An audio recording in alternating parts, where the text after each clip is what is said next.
Hello and welcome to Camp, the Catholic Audiobook in a Month podcast. My name is William Wilson, and today is the first day of The Little Way of Spiritual Childhood by Father Gabriel Martin. I will be reading the foreword and giving a brief introduction to the text. You may have heard St. Therese's little way described as doing little things with great love, or something similar. And while this is compatible with and a valuable part of the little way, it doesn't give the full picture of St. Therese's little way of trust and abandonment. We will be discussing spiritual childhood, littleness and weakness, poverty, confidence in God, love, that's the longest section, holy abandonment, zeal, and simplicity. Now, there is a paperback available if you'd like to follow along, and you can go to oratebooks.com for a link to that. The original was written in 1923, so just 26 years after St. Therese's death, and our author is Father Gabriel Martin. Now, I know I'm pronouncing his last name wrong. It's French. I've been studying French recently, and I know enough to know that I usually get it wrong, so forgive me on that. He was a French priest, and he was close with St. Therese's sisters. He created a group of missionaries of St. Therese, as well as the Oblates of St. Therese. He also preached at her beatification and her canonization. Let's get started.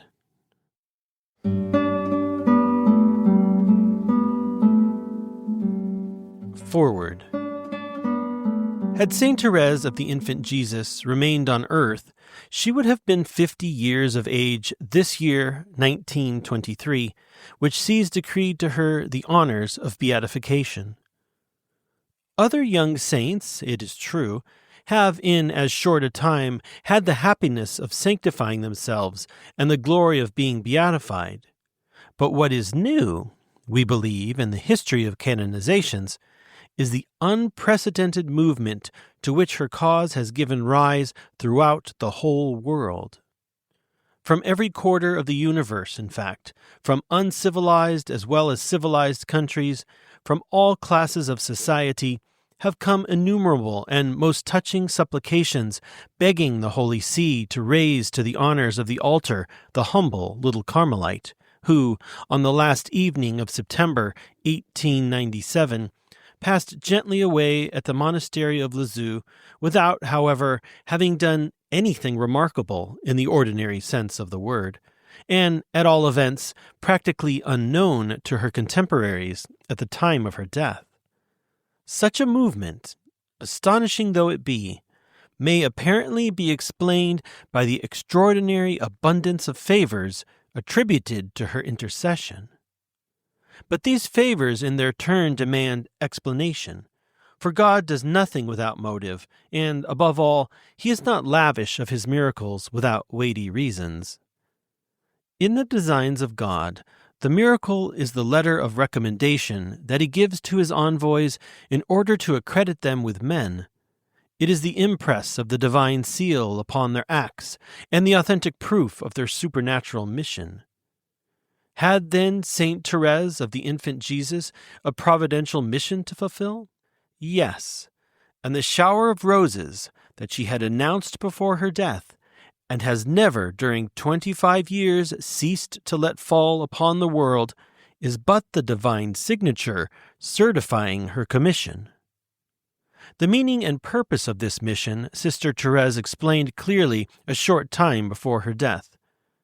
"I feel," she said, "that my mission is soon to begin, my mission to make others love the good God as I love him, to give to souls my little way. I will spend my heaven in doing good on earth. This is not impossible, since the angels from the very heart of the beatific vision keep watch over us. No, I shall not be able to take any rest until the end of the world. But when the angels shall have said, 'Time is no more,' then I shall rest, shall be able to rejoice, because the number of the elect will be complete." And being asked what way she wished to teach to souls, she replied, "It is the path of spiritual childhood. It is the way of trust and of entire self-surrender. I want to make known to them the means that have so perfectly succeeded for me, to tell them there is one only thing to do here below, to cast before Jesus the flowers of little sacrifices, to win him by caresses.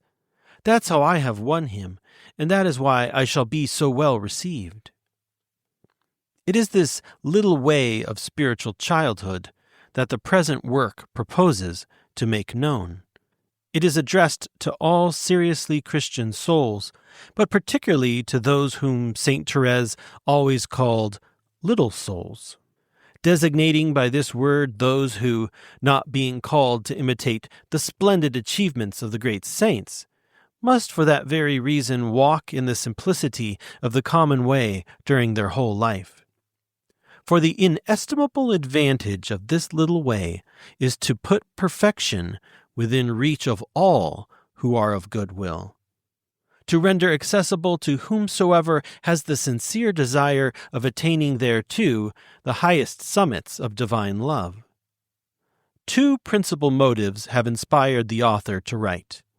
In the first place, the wish to make known to a great number of souls desirous of perfection, but who often grow discouraged because they find the way too obscure and too difficult, a new little way, very easy and very short, by which to go to heaven.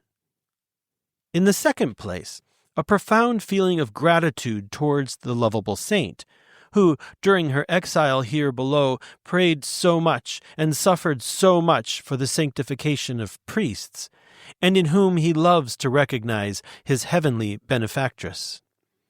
To him this work is the ex voto of his gratitude. One fear, however, there was of a nature to hold him back, the fear of misinterpreting the true mind of St. Therese by badly expressing her thoughts.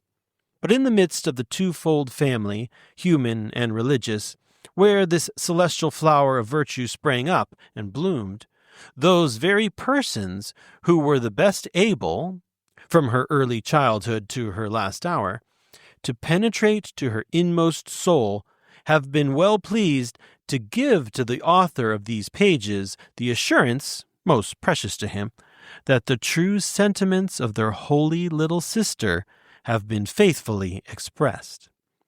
It is only at their request that he decided to give this study to the public.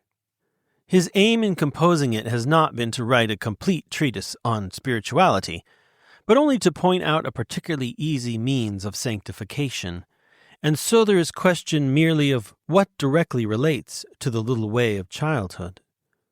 But to one who wishes to impress his mind very deeply with the spirit of St. Therese of the infant Jesus, it will be most useful to go back to the fountainhead and read with care the story of a soul.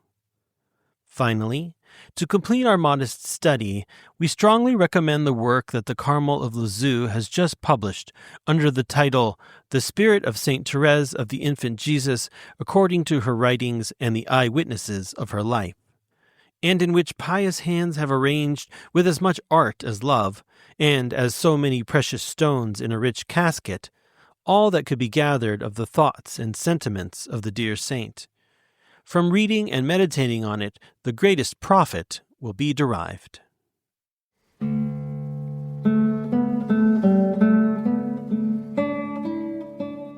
That's all for today. I hope you enjoyed the reading. Tomorrow I will read Chapter 1, Section 1, on how spiritual childhood is founded on the Gospels and in what it consists. If you have enjoyed today's podcast, please subscribe, rate, share, and help us grow. To learn more about us and for past episodes, please visit camp.fm. Thanks for listening, and I'll see you tomorrow.